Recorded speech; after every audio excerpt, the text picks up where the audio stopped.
This is Free Advice Friday. My name is Keri Barnum with New Shelves Books, and today we have the privilege and the honor of having Paula Munier. Am I saying that right? Paula Munier? Yes, great. All right. Thank you. I always hate to butcher someone's name. It makes me so sad. And we have Paula Munier here, and she is the USA Today best-selling author of the Mercy Carr series, and she's also an agent, and she's going to answer all of our questions about querying and just books in general. So we are so excited to have her here. Thank you, Paula, for taking time out to meet with us. Oh, my pleasure. It's a thrill to be here. I love talking about books and publishing and writing. I know, it's so fun. Well, one of our very first questions actually came from Brandy on Twitter, and she said that she writes on Wattpad, and she wants to know if that's something she should mention in a query. She said she's got about 2 million reads and follows. So is that something that matters or no? Well, if you have 2 million reads and follows, then yes.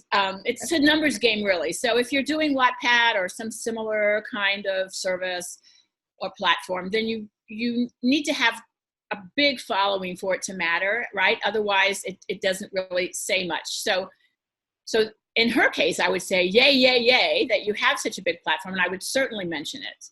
I think that's great. And certainly, if she's on Twitter, then hopefully, Brandy, you're following other editors on Twitter. Since you have a big platform, it really helps to query those editors who are also into social media, and you can find them on Twitter. You shouldn't query them on Twitter because that's a faux pas, but you should follow them, and then you can mention that you follow them on Twitter, and you can kind of get to know them on Twitter, and then when you do query, they're familiar with you, and that helps. Okay, that's great advice. And when she does mention them, since she's got a large following, mentioning her Wattpad following and platform, is that something she leads with, or is that kind of one of the details that goes towards the bottom of her query? Well, certainly, when you query anyone or ever talk about your book to any publishing professional, you want to highlight the big selling points. And hopefully those selling points are the high concept of the book itself, the story itself, your credentials for the story. In other words, what about you personally or professionally informs the work that can also be considered a selling point, as if, say, you're a cop who writes police procedurals or anything like that, or maybe you're a baker who writes cozies set in a bakery, with a chef, heroine sleuth, whatever, something like that. Or you want to mention your platform and say, you want to say, yes, I have a great story, and yes, I have an audience ready to buy that story when it comes to the public. So that's your way of telling the publisher, hey, I'm not only writing great stories, I have an audience willing and able and ready to buy those stories. Right, which is so important because a publisher is looking at, it's a money thing, it's business. So they want to make sure that it's not only a great story, but a great story that has an audience that will sell, because ultimately that's what keeps them in business. Yes, and publishing, I don't think people really understand what a slim margin business publishing is. This is not a business, if you want to make money, you don't go into publishing, right? You go into, investment banking or something. You don't go into publishing. So it's a slim margin business. And because of those slim margins, and because it's ultimately a consignment business, which means that even if your books are in stores everywhere, those stores, if they don't sell your books, they can send them back for a full credit and refund. So that's unlike most businesses, right? If you have a store and you buy bell bottoms and the bell bottoms go out, right? Because I guess they've been out for 50 years, bell bottoms. But, if they go out of style, you're stuck with them. You have to reduce them 85% and hopefully, somebody will sell them off the sale rack. But the booksellers don't have that option. That they can send them back for full credit. So that makes it even harder for publishers to make money in this business, for all of us to make money. So because it's slim margin business, that means that every book that a publisher publishes is risky, is by definition a risky proposition, right? Because if you think about it, Apple has maybe 10 big products, right? And they just keep refining those products and making them bigger. And every once in a while they come up with a new product. But book publishers come up with 200 to 500 new products every single year, and they have to sell every single one. So it's a tough proposition. And so that's why they rely so heavily on audience and your ability to prove that you have an audience, which is why comps are so important. And I hope somebody asked about comps. And comps are the competitive titles that you want to compare your story to.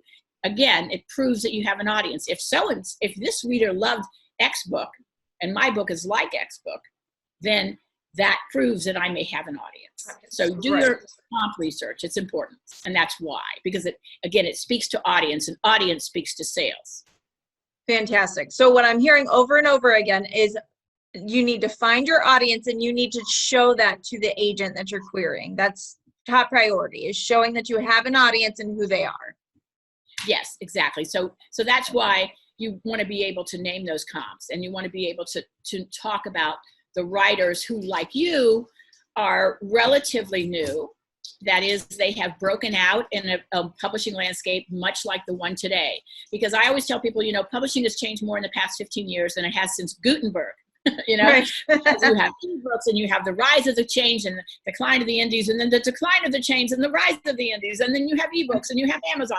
All these things have changed the landscape so much that it really, really helps to be able to compare your work to writers, not the category killers who broke out 20, 30 years ago in a totally different landscape, but the writers who are breaking out today, who were writing books similar to yours. And that shows publishers that, yes, you know your audience, you know your genre, you know who's making it and breaking out in today's marketplace, and how you can do the same.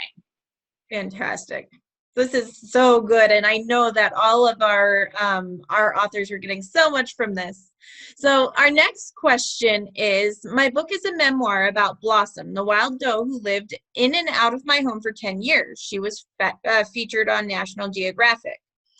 There's no question here, but I would pose for something that's kind of niche, that maybe is a memoir, is there a specific way to query, or are there specific agents that authors should be seeking out to query that type of book?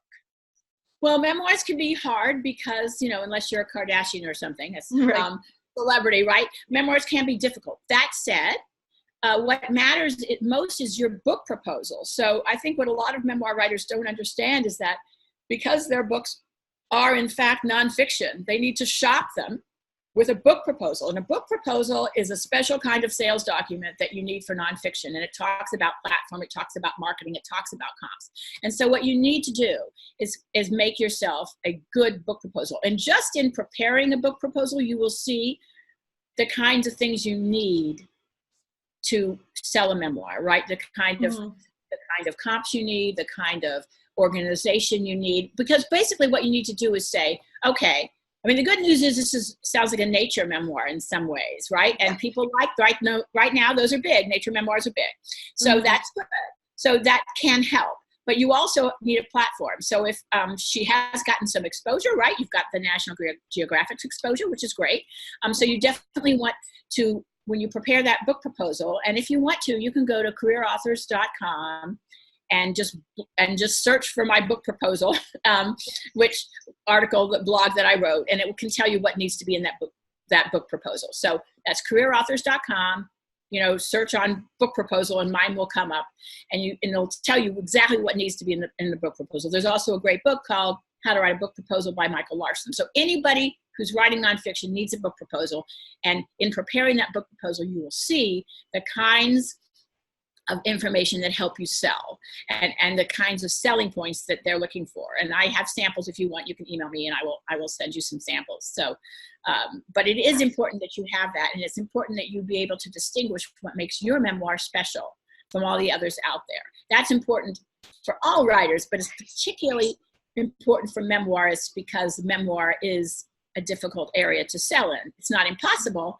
And like I said, it is a nature memoir, and people do like those. So best of luck, but get yourself a good book proposal and, do your homework. Good. That's really good to know, because I don't think a lot of nonfiction authors realize they need a proposal.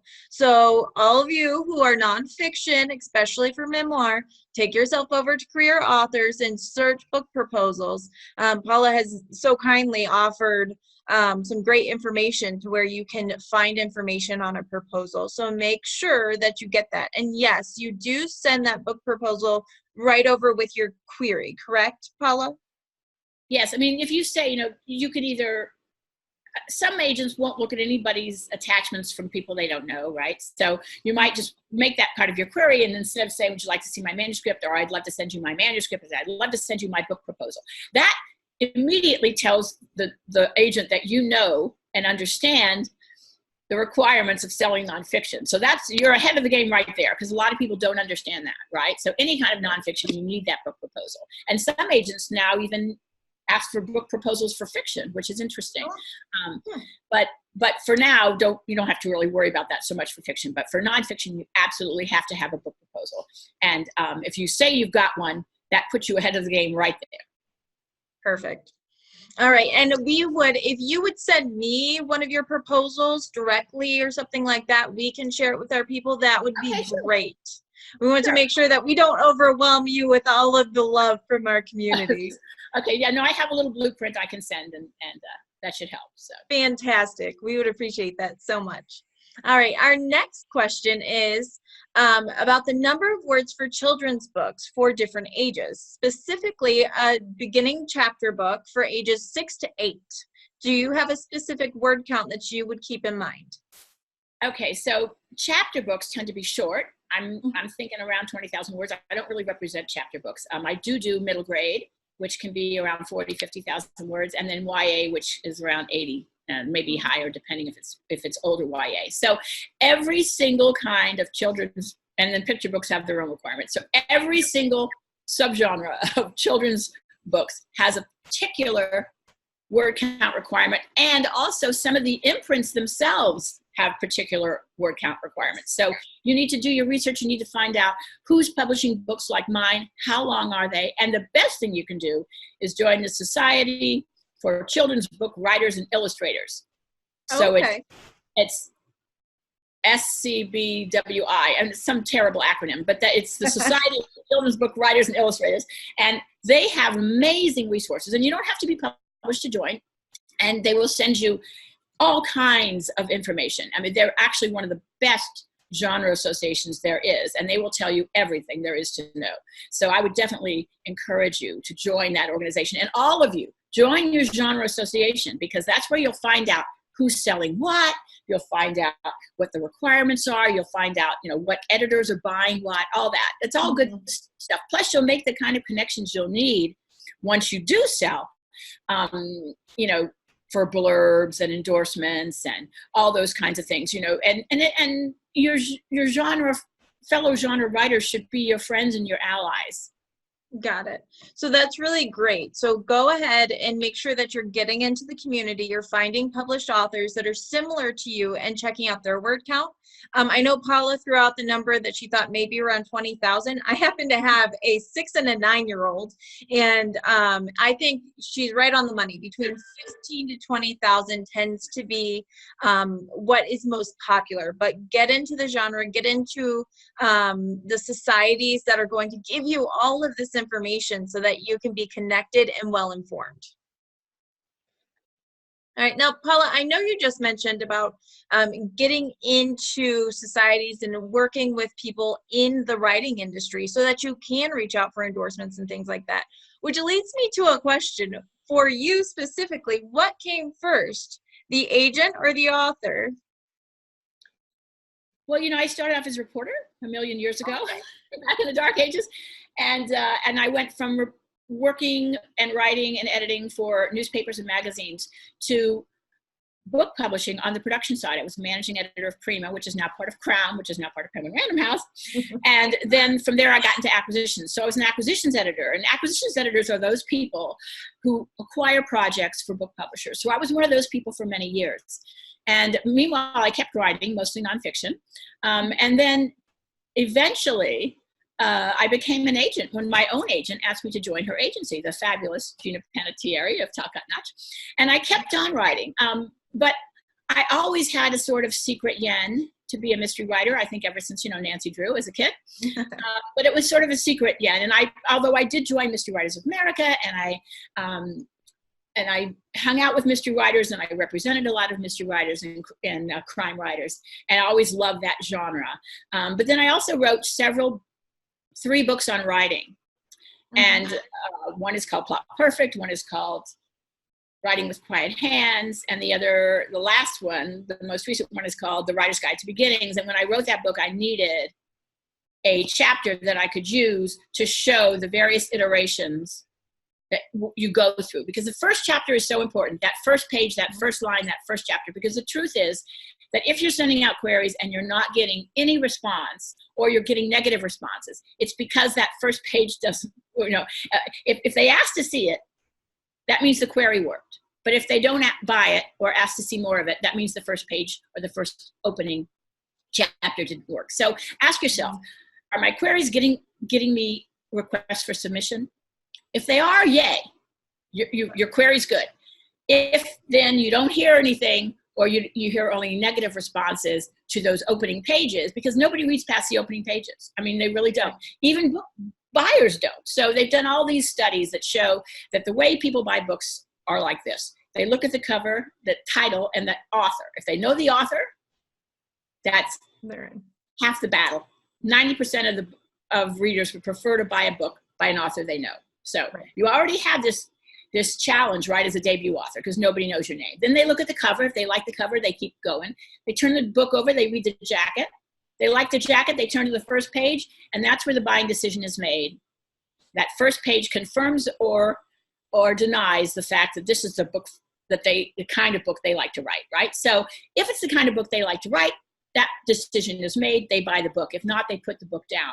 And so whether it's an agent or an editor or a reader, that first page and that opening chapter makes all the difference. So what I was doing was, although I had all these fabulous examples in the Writer's Guide to Beginnings on, that we all know and love by famous and favorite authors of ours, right? Opening lines and opening paragraphs. I needed a chapter I could use as an example throughout the book of how to punch up and refine and really, really create a first chapter that really grabs the reader's attention.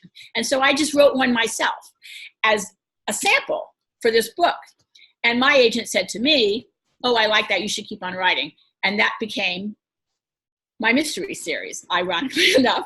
It was a very strange series of events, but it just goes to show that, since I was writing it just for myself and just as an example, I put in everything I loved, dogs and Vermont and the woods and dead bodies, and there you go, right? So that's a lesson for all of us, that we should write what they say you should write what you know, but what you really should write is what you know, what you love, and what you'd love to know.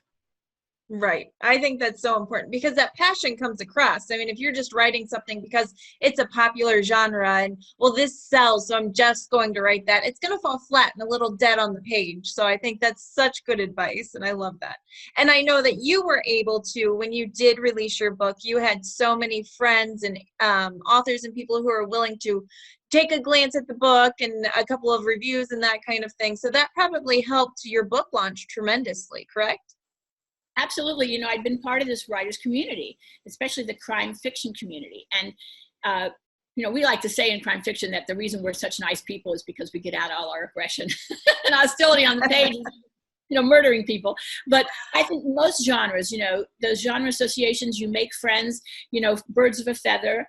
And these are friendships that will bear the test of time, right? As you rise in your career farther along the line, you'll travel that writer's path with comrades who will help you. I was very lucky. I had fabulous people like Lee Child and Lisa Gardner and Hank Phillip Ryan and Hallie Efron and William Martin and, countless others who, because I'd been their friends, I'd gone to their book signings, I'd bought their books, I, hung out with them, I'd gone to events with them. I knew them. And so they were happy to help me. And I think most writers, successful writers, they remember when nobody knew who they were and nobody bought their books. And so they pay it forward.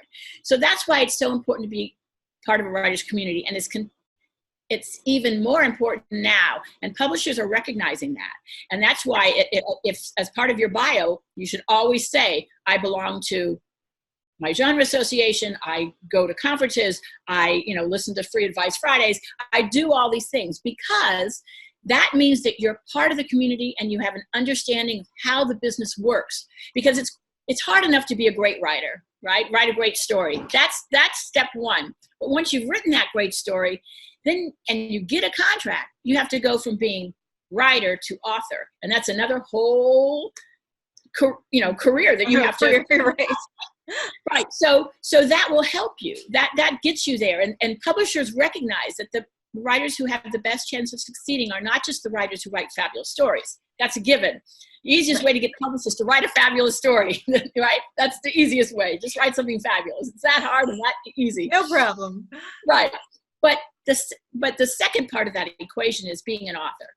And that means you need the connections, you need the understanding of how the business works, and nothing will help more than joining your genre association or being associated with people who are writing the kind of things you are writing and have the kind of career you would like to have. Right. That's fantastic. Everyone go Google your genre societies. Go get in those groups. All right. We have a question from Linda, and she's asking, how much ageism do you think is happening in the publishing world regarding getting an agent and or publisher? Does age factor into whether or not a query is accepted or whether or not a publisher is willing to take the plunge? No. I mean, I really think that, out of all the arts, publishing is probably the least ageist of all. I published my first mystery at 62. So, and I have clients who are in their 80s and still writing and publishing. So, and many more who became debut authors in their 40s, 50s, 60s, and beyond. So it's not really ageist. What they're looking for is a great story. And, what can hurt you is not ageism in terms of storytelling and the writer itself. What can hurt you is what is seen as an aversion to technology. So, and that can play against you. So I'll hear sometimes older writers say, oh, I can't even plug in my computer. Never, ever, ever, ever say that, right? You want to show that you are technologically savvy, and, find yourself a grandson or the kid next door. Learn what you need to learn, be active on social media, do what you need to do to show that you are prepared to promote yourself across all formats in every possible way. And so I would say that, being older does not keep you from getting published. But showing an aversion to technology will be a red flag to a publisher, no matter what your age. That red flag says, uh-oh, they're not living in the 21st century. And the days of writing in your ivory tower, those days are gone. So. Right. Well, and it's very hard to market someone who's not willing or able to get online, to get on social media. When you're sending files back and forth to be approved or checked, it does make it so much more difficult. So I think that's great advice, that age for getting published doesn't really matter, but your tech savvy, or at least the appearance of ability, does matter. So make sure that if you don't know how to use these things, find someone, find a library program that is going to teach you. Find a kid next door, like Paula said, or a grandkid. So that's really important. And I think that's really great advice. All right, now we've got a question. In finding comp titles for science fiction, should I be looking for similar plots or looking for something in my subgenre, or both? Well, yeah, I would say both. Okay, so, yes, you want similar plots, but, what publishers want is the same but different. So They want to be able to say, just like insert bestseller in your subgenre here, only different. And then they want you to be able to articulate that difference, right? So that's the important thing. So ask yourself, why is my book, why is it like this? So another question you could ask yourself is, who do I want to be when I grow up? Right. And Hank Philippi Ryan's agent asked her this, and I think it's a good question for all of us. So who do you want to be when you grow up as a writer? Is there a writer in your subgenre who whose work you admire, whose career path you'd like to emulate, right? Ask yourself that, and then ask yourself, how did they get there? What did they do, right? So for me, when I was writing, I love Julia Spencer Fleming, who writes mysteries set in upstate New York, and his and her points of view, just like my story. And I love her work. I just love it. And so I thought, well, I want to be, when I heard about this, who do you want to be when you grow up? I thought, well, I want to be, Julia Spencer Fleming, but I want to be Julia Spencer Fleming with dogs, because I write canine mysteries. Right. And so I was very pleased when Library Journal made A Borrowing of Bones, the first book in the series, one of their debut of the months. And then one of the reviewers said, oh, people may compare this to Margaret Mitsushima, who's another fabulous canine mystery writer. But it really reminded me of Julia Spencer Fleming with dogs. And I said, yes, right? Because that's what I was going for. The same but different, right? So ask yourself, the same but different. And that will help you. That will help you, first of all, identify the kinds of comps in your subgenre that you need. And then it will help you position yourself against your competition. So, why would a reader spend $30, right? Or $14.99 or whatever on a book by an unknown, as opposed to their favorite writer? So you have to be able to say, my books are like this favorite writer, only different, and here's how, in a way that appeals to readers. So you're positioning yourself against this competition, right?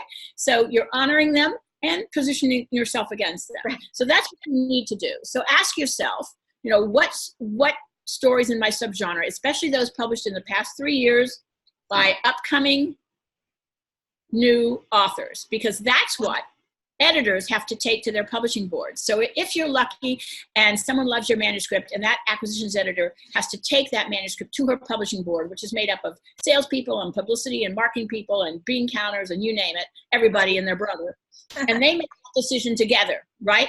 Right. And so they have to be able to say, this is like this, only different, and how. So you should be able to say it. And that way you're in a much better position. And when they do go to those publishing boards, editors can only take comps that are published in the past 3 years by up and coming writers. Yes. As opposed to James Patterson or Stephen King or, Louise Penny. You can't go with one of the greats. You've got to do something that was in the last couple of years, because that's what's selling now. Doesn't matter if they made their fame 20 years ago. If it's selling now, that's what matters. Exactly. And those guys, those writers often broke out in a very different landscape. Things were very different. And what it took to break out then is not what it takes to break out now. So that's why you need recent comps. And a good place to look for those is all of the best first novel nominations in the awards in your category. Oh, that's really smart. So go into whatever category. So if you're in mystery, the Mary Higgins Clark Award, the Agatha Awards, and then find what that is smart. Yes, take a look at the new novels, the novels that are being recognized, by debut authors. Those are the up and coming writers in your category, and they can make great comps. That's fantastic. All right. Our next question is, I just received the Book Life Prize for 2019 from Publishers Weekly. Congratulations, Anna. And she's asking, now what? Can I use that in querying either this novel or a future novel? How do you use awards or prizes, or do you mention them at all? Oh, absolutely mention them. Any writing credits you have, any awards you've won, you always mention those, and always include at least a 2-line bio at the bottom telling people where you live and what writers groups you belong to and that kind of thing. It matters if you've got an MFA. It matters if you've won an award, any kind of award, writing award, right? That all matters, because what that tells the publisher is you are out there, people are acknowledging the quality of your work. And even if it's not exactly apples to apples, if you write nonfiction for a living, you're a reporter or a blogger or whatever, a cookbook writer, it doesn't matter. That says to the publisher and to the agents and editors, they play the scales every day. They can put words together. Someone's paying them or acknowledging them for their ability to put words together, and that matters too. Got it. That's good. Guys, I'm so sorry to interrupt. It's Amy here. Paula, can I ask a follow-up question? Sure. There are a large number of contests out there for independent, unpublished authors, the Ippies, the Ben Franklins, but lots of others, USA Book. I'm curious, do the awards that, not Agatha, not Mary Higgins Clark, but are the awards for indie or self-published authors, do they make a difference to agents? They do make a difference to agents, with a caveat. The caveat is that even if you do really well and your book is honored in some way by the Ippies or the Writer's Digest Self-Published Awards, which I helped judge several times, those kinds of awards, that's all great. But don't expect that to enable you to sell that particular project to a publisher because it's already been out there. I mean, unless the sales are huge, odds are that won't work. What it will do is allow you to shop your next project to a traditional publisher, because that will say to them, oh, they're ready to make that jump from indie to traditional. Okay, that's good. That's really good, because I know a lot of our authors have done that. They've gone and they've gotten awards and things. So it's good to know that it can be a stepping stone for the next project. Absolutely. And you should absolutely mention it. Fantastic. Now we've got a question from Kim, who is saying, I have more than 70 rejections, likely 100. What advice would you give me? Do I keep going?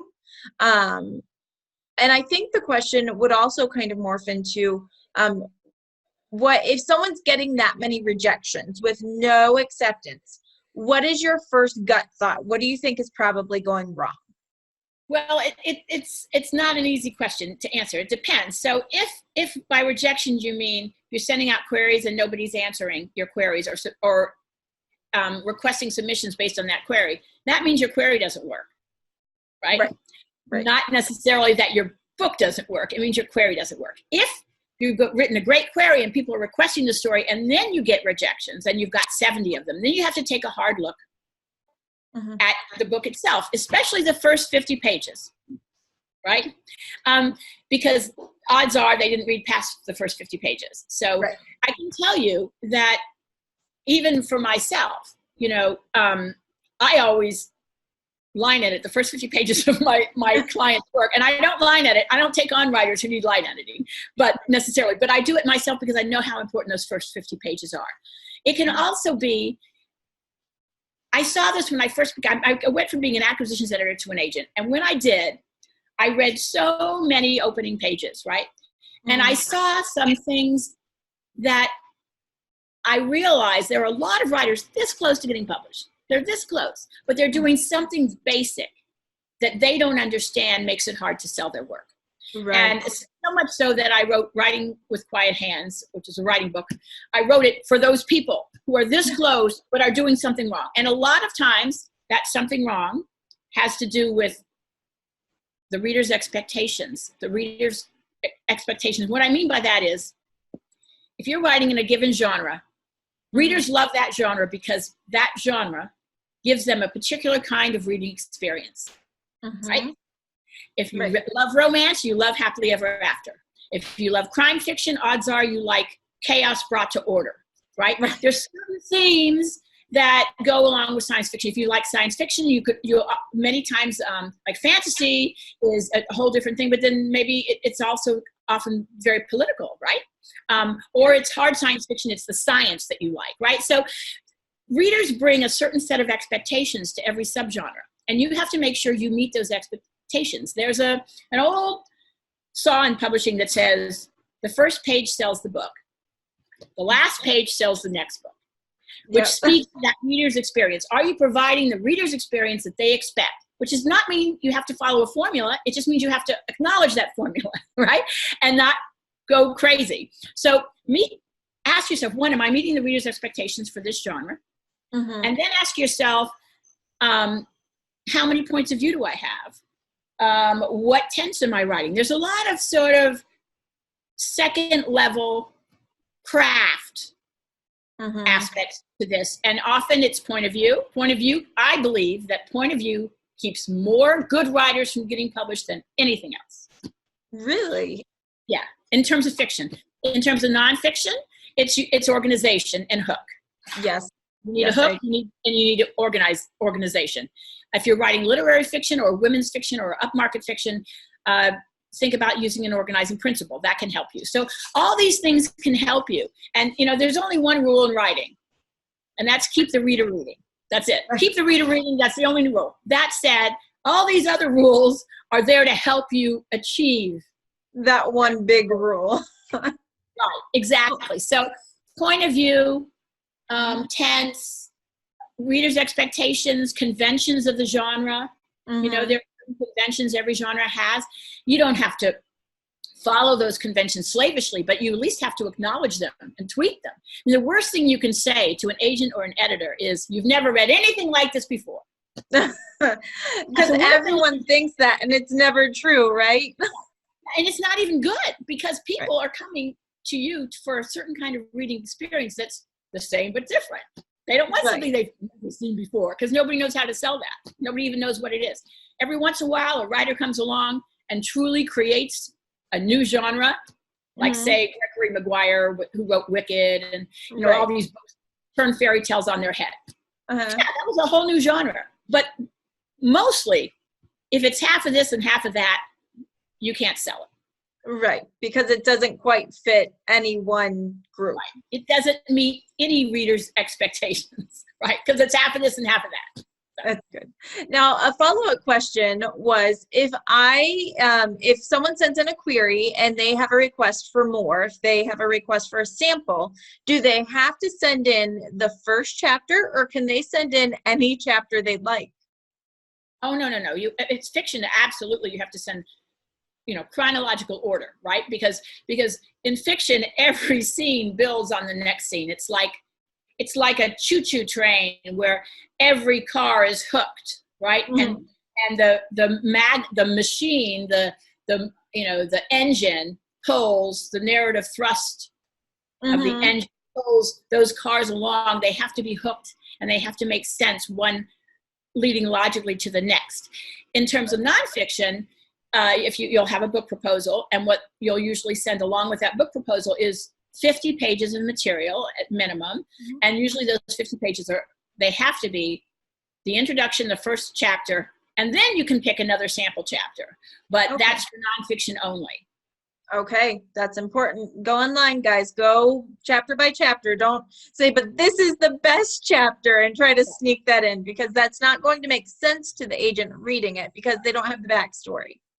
Right, and you'll lose them. So if you say, I'll have writers say to me, because I'll do all these first 10 pages workshops, and they'll say, oh, but and I'll say, well, nothing really happens in these first 10 pages. And they'll be like, oh, but on page 20 or page 50, I'll be like, oh, well, then start there, Right, start with the meat. That long. Yeah, we live in a 124 character world, Right. You can't wait. So, something needs to happen right away. And that's often what's wrong with your opening pages, is nothing happens. All right, that's good. Now, a question about POV, because you brought it up. Sally says, in my writing, I use third-person POVs with main character, a secondary character, and her villain. More scenes with the main character and the least of them with the villain. Do you see any issues with having 3 POVs? No, I don't. And I'll tell you, let me qualify that. So let me give you some basic point of view rules. Now, you can break all these rules. You can break any rule I talk about. That said, you're a debut author. That means you've learned to drive. Yay. And if you remember when you first started to learn to drive, right, you had to consciously think, oh, I have to look in the rearview mirror. Oh, there's where the signal is. Oh, there's the brake. But now all of a sudden you can drive. So you can write. You don't have to think about any of these things. It doesn't mean you're ready for the Indy 500, right? Right. So keep it simple. Do not take on too many risks. I tell my clients, you get 1 risk a book. My debut authors, you get 1 risk. So are you going to waste that risk? You're going to spend it on point of view? So what happens to most people is point of view, stick to either first person through the whole book. First person point of view, one person of view, and if you choose first person, make it one point of view. I know you see multiple first person, but that's a very tricky craft thing to pull off. So don't even go there for your first rodeo. It's not worth it, right? If you have multiple points of view, then it's third person limited point of view, right? And you can get up to 5 of those, no more. Right, because then people are confused. Well, yeah, and people don't care. I mean, you've all read stories like this yourself where there's so many points of view, you don't know who you're supposed to care about. Mm-hmm. And yes, I know that there are exceptions, you know. There's George R. R. Martin. Well, you know, he's George R. R. Martin, and he's such a genius that I actually use his opening to A Game of Thrones and talk about point of view in that, right, and how he gets away with it. But you know, don't go there. Stick to preferably no more than 3 third-person points of view for your first book. If you're writing crime fiction, that's often the sleuth, right, Mm-hmm. your hero. Yep. The villain, and maybe one of the victims, or maybe a sidekick. If in a romance, it's the heroine, the hero, and maybe the best friend, or whatever. So don't go too crazy. And remember that the hero's point of view, your protagonist's point of view, has to predominate, because that's where, if you've done your job right, that's where the reader wants to be. They want to be in that protagonist's head. That's where they want to spend their time on that book. So that point of view has to predominate. And I'll tell you that the thing I hear most often from editors when they you know, reject, believe me, I get rejected all the time, on behalf of myself, on behalf of my clients. It's all about rejection every day. But what I hear most often is, I just didn't fall in love with the protagonist. Mm-hmm. Editors and agents and readers want to fall in love with the character, especially the main character. So having an unlikable main character, I know you see it all the time, but the truth is it's much harder to sell an unlikable main character. So I couldn't agree more. I'm an avid reader, and because you just don't like them. You don't care. And it's hard to keep reading a book or a series if you don't care about the protagonist. And then who cares what happens to him? Go jump off a cliff. I mean, exactly. So I think that's important. Yeah, if the reader doesn't fall in love with your character and want to know what happens to her next, they'll just go watch Netflix. I mean, you know, you can lose it easily. Go watch some Vampire Diaries. All right. Now, the next question, there's kind of 2 questions that go together. And one is, does it hurt if you've already self-published a book, but you want to go after an agent in traditional publishing for a second book, not in the same series, totally different genre? Does that hurt you when you go to look for an agent if you've already self-published? It doesn't necessarily hurt you. I mean, once you have a book out there with your name on it and an ISBN on it, mm-hmm. then you have a sales track record anybody can look up. And, you know, that often means that unless you've gone out of your way to sell a lot of books, you do not have a good sales track record, right? So you may have a sales track record to overcome. That said, you know, as long as it's a new project, mm-hmm. you know, that's fine. I mean, everybody faces this problem, even if when you're traditionally published. You know, you may publish some books and you know, everything goes great. I have clients, you know, who did really well and their books got great reviews, and then they wrote a couple of books in the series, and then their publisher didn't pick up the other books, and then they have a sales history they have to overcome. And it can, you know, that's why we have the old joke, you know, well, if sales history is bad, you just change your name and write romance. Well, you know, there's some truth to that, you know. Right. But so early in your career, it shouldn't make a big difference. I mean, like I said, the best thing you can do is write a wonderful book, preferably a high concept book. And that high concept stories really trump everything. I mean, they do. So it doesn't matter who you are. If you've written that kind of story that just resonates with people and is easy to pitch, and easy for people to understand what the story's about in one line. That's the old Hollywood log line. If you can, I know that I can't sell a story if I can't pitch it in less than 50 words. Right. And I can't sell it to Hollywood unless I can pitch it in 10 words or less. So that's important. And I want everyone to hear that a second time. You need a pitch that's 50 words or shorter for your novel or your book. And for Hollywood, you're looking at 10 words or less. Keep it short. These people who go, well, I have to have a whole page to explain my book, then you need a new book or you need to rework your pitch. Something's not working out there. Absolutely. I mean, if you think about it, something like, you know, The Martian, Castaway on Mars, 3 words. Mm-hmm. Yeah, but you get it.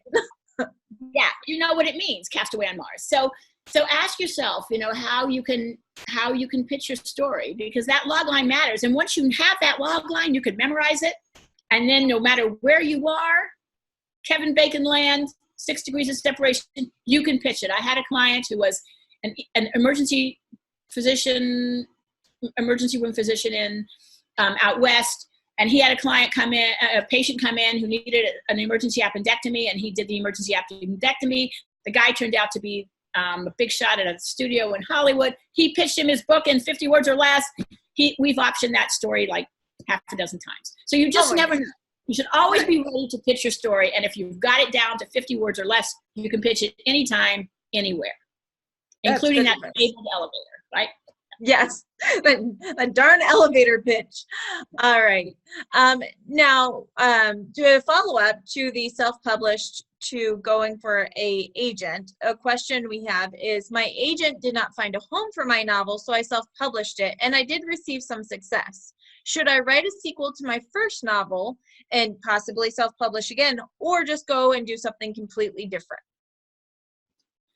It's very hard to sell a sequel, to a self-published book. Now, if you sold tens of thousands of copies of that book, maybe. But that number, that threshold where traditional publishers will take on self-published work keeps going up. I heard one agent say, 100,000 copies. I thought, whoa, that's a lot. It used to be like 3, then it was 5, now it's 10 or more. So again, that's hard. I tell people who've self-published, even if they've self-published successfully, unless they're enormously successful, like the Amazon million people, right? Then I say your best bet is to write something new.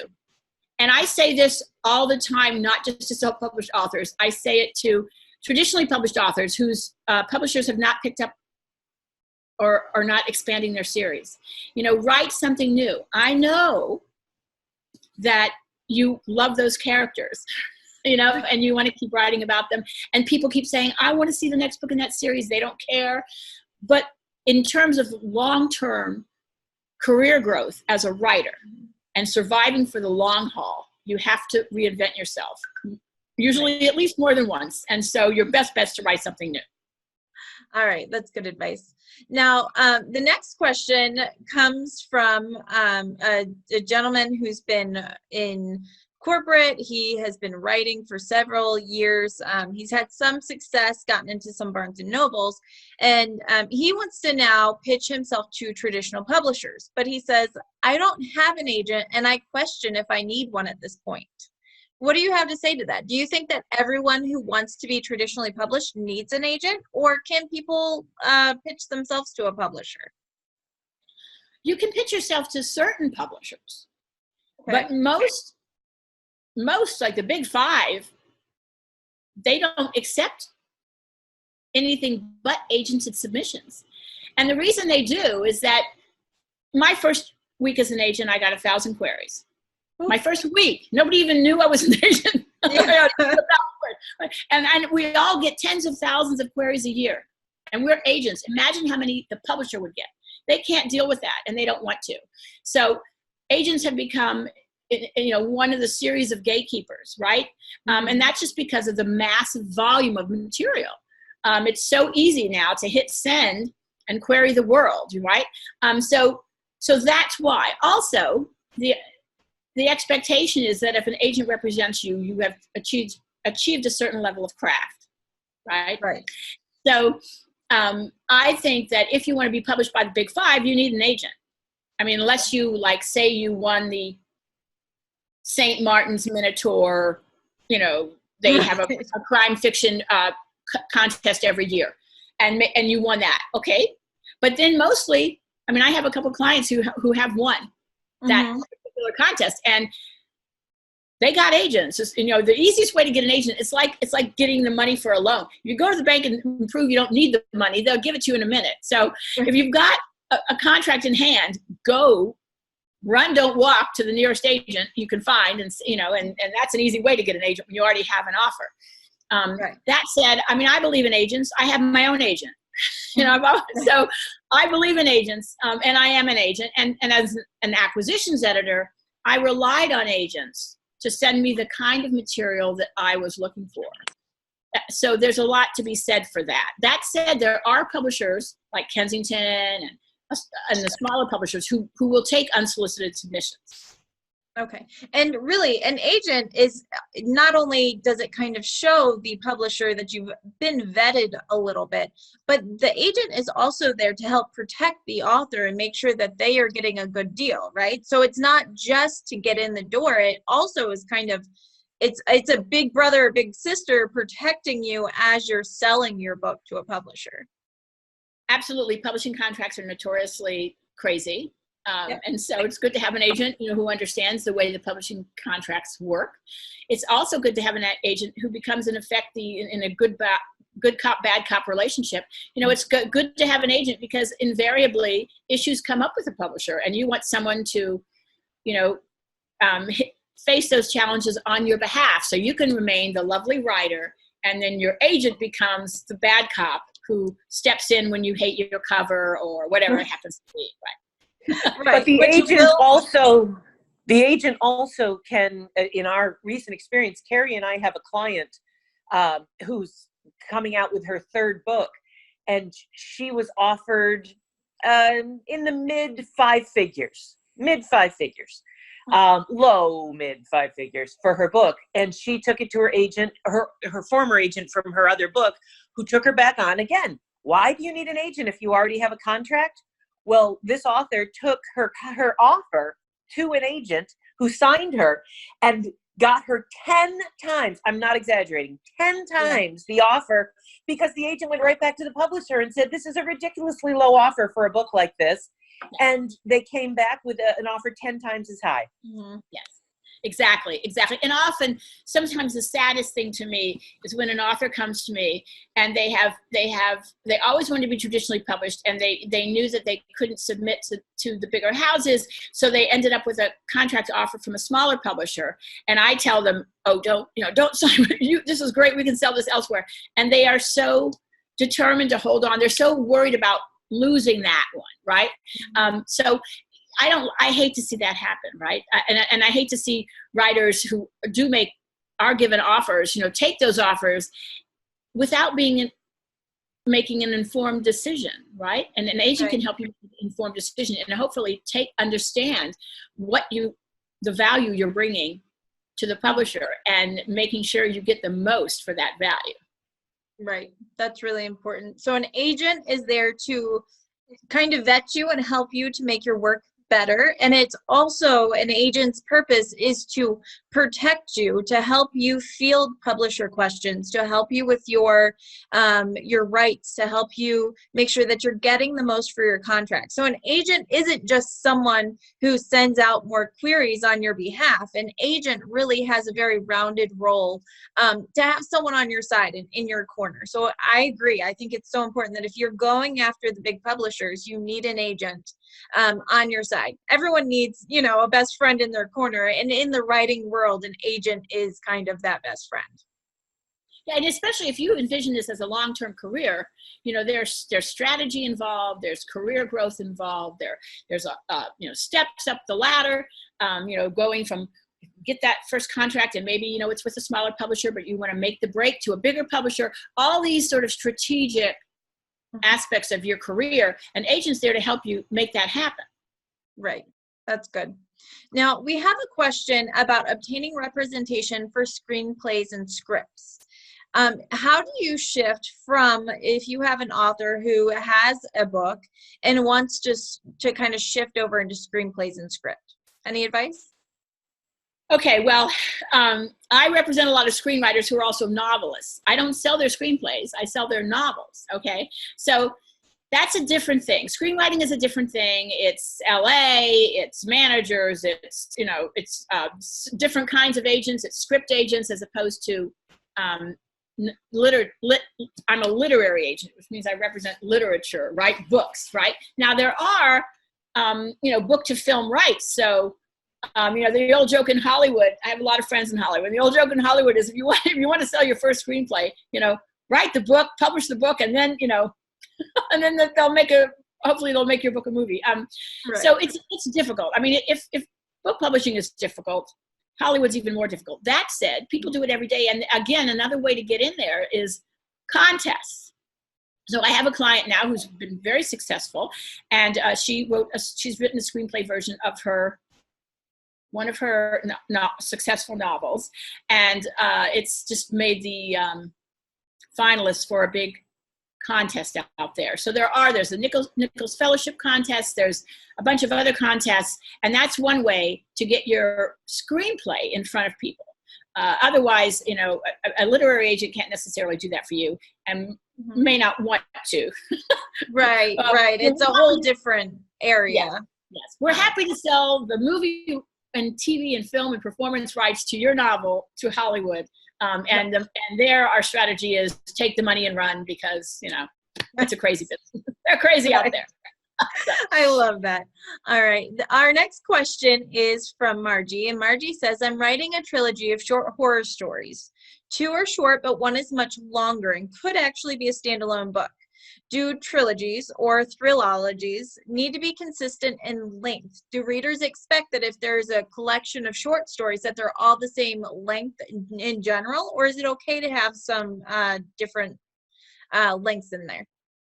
Okay, well, if you want to be traditionally published, and you want to be traditionally published in print as opposed to digital, then I would advise you to make that long short story a novel, because it's almost important to sell collections of short stories unless they're so closely interwoven that they, in effect, become a novel.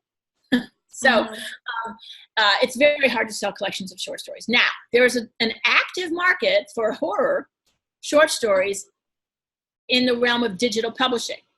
Digital publishers will sell. I have a couple of clients who are horror writers, and they publish a lot of short stories for anthologies, both in print and digital. But that's different. If you want a novel, then you have to write a novel. There's really not a market for novellas. Again, the only market for novellas is really a digital market. So if you want to write horror, the good news is that horror had been very hard to sell in terms of book length horror, very hard to sell for a long time. And now it's opening up. Tor, Tor is an imprint of Macmillan. Tor has just started a new horror imprint for book-length horror stories. So that's fantastic. Make that long short story, make it 75,000 words, and and go with that. Well, and to tack on to that, I think what we see a lot within the industry is that full-length novels is what gets people published, but those short stories are the things people use in between novels to kind of keep the readers interested. It's a giveaway that will get people to sign up for your newsletter, but it's not the meat. It's not what people are actually signing on with an agent with, or signing, up with a publisher for. Right. Short stories are great to get your name out there. They're great between books, like between books in a series, to keep readers satisfied until you can pound out that next novel, right? And they're also good. There's a lot of short story contests, and they're anthologies, and those are great. I mean, I have several clients who've won short story contest awards, especially like the Al Blanchard Award. Most conferences, genre conferences, have short story and novel contests, and those are great. They can, because there are always editors at those conferences looking at the contest winners, wondering if they may make their next great writer. So think about that, and do that, and you can use those again as a stepping stone to get your book length story read. That's good. Now, a question we have coming in from email is, what is the average turnaround? If someone queries you, how soon do you generally get back to them, if you're interested and if you're not? Well, that's just, that's, who knows? I mean, it's such a difficult question. I mean, often quite honestly, if you're querying people, a lot of agents don't even take unsolicited queries because they can't deal and they already have a full stable. If you're soliciting, sending out queries, what you need to do is make sure that your headline, which is the subject of the email, that is an effective headline. So don't waste it. Don't just put agent query, right? Put Castaway on Mars or new police procedural by Oakland homicide detective or whatever your your selling point, your biggest selling point is. Put that in the subject line, because for one, I get that tens of thousands of queries. I don't read them all because my job is to sell my clients' work. Right. It's not to read unsolicited queries. And selling my clients' work is a full-time job. So right. I will scroll through every day on my emails, and if the headline interests me, I'll wait. Or if it says referred by a writer I know or a friend or someone, referrals are very important. If you've got a good referral or recommended by, put it right there in the subject line. I'll look at all those myself. The rest, frankly, interns look at, and that's true at a lot of agencies, right? If we get a lot of stuff, we don't even look at those, and the interns go through and they see what they think might interest us based on what we're looking for.